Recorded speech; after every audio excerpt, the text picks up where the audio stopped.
The fourth video features Dr. Richard Schwartz, the founder of the Internal Family Systems model, understanding of the personality. And he's talking about how the legacy from our parents gets passed down and passed down, right?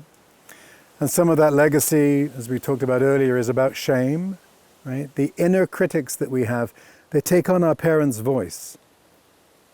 And they're well-intentioned because they want to shame us into behaving well. They want to shame us into behaving so that we don't get abandoned.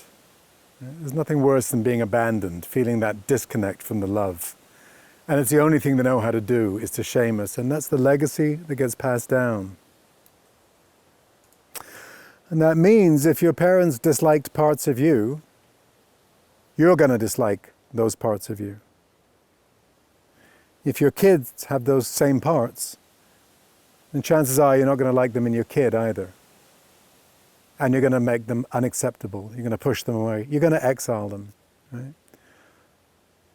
If you've got leadership skills, but your parents decide that you're bossy, and they tell you that you're bossy, and that it's not good to be bossy, when all you're trying to do is organize the kids at the party into doing a play, don't be bossy. If your kid has leadership skills, you're going to decide that your kid is being bossy, and it's not okay to be bossy. You're going to squelch those leadership skills. Those are the legacies that get passed down. Because we don't want our kid to be disliked in the way you were disliked for being bossy.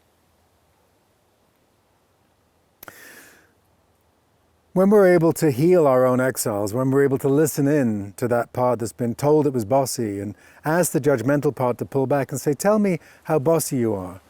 Well, I wanted to get all the kids together at the party to do a play.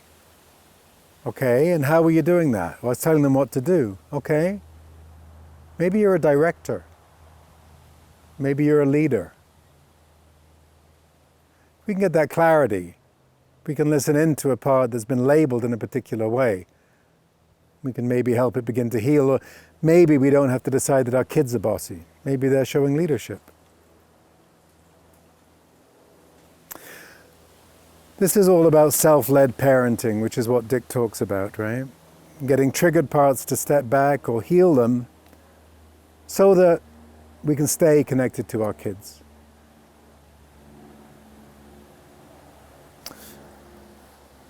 And the fifth video is called Staying Connected with Our Kids. How can we do that? This is where some of the therapists talk about attunement. Right? Attunement is staying connected to your kids' world in the same way that instruments get tuned to each other. They work together in harmony. How can you see them? How can you connect heart to heart with your kids?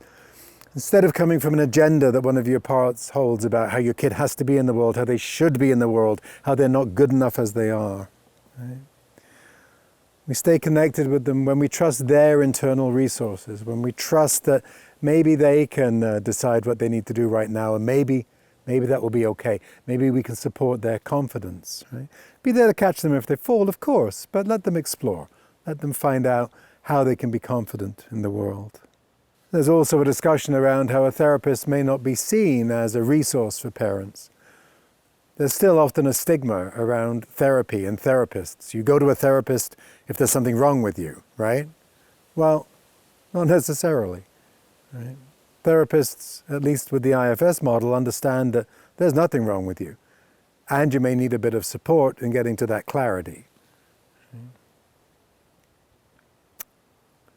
Stay curious with your kids. If you can stay curious and interested, what you're saying is, I want to be in your life. Right? Without the judgment, just the curiosity. When you're interested in your 3-year-old and your 5-year-old and your 10-year-old, and when they know you're interested, you can stay interested in your 30-year-old and your 50-year-old. It doesn't matter what they're doing. It doesn't matter if they're putting blocks together. It doesn't matter if they're painting in a strange way. It doesn't matter if they're talking to you about the latest job opportunity they're going to go for. If they know they're interesting and you're interested, that helps you stay connected for life. And of course, sometimes it doesn't happen, right? So the sixth video is how parents become disconnected. And that's when our well-intentioned protecting parts will come forward, protecting our own hurt parts, and often projecting fear. Right? That's when we're managing our kids instead of supporting them. And when we're coming from our managers with their agendas, what we're often saying, the subtext, the message they hear is, you're not acceptable to me as you are. That's the biggest fear of the exiled parts. I'm not okay. I'm not lovable. I'm not acceptable. You can still hold firm boundaries. This doesn't mean you have to be completely loose with your kids. In fact, firm boundaries are really good to hold. Kids need that. But you can do it without harshness. You can do it without judgment. You can do it without making them wrong. You can do that from a place of self-leadership. I love you. I care about you. I'm holding this boundary. You're welcome to push against it. I'm holding it. It's my job.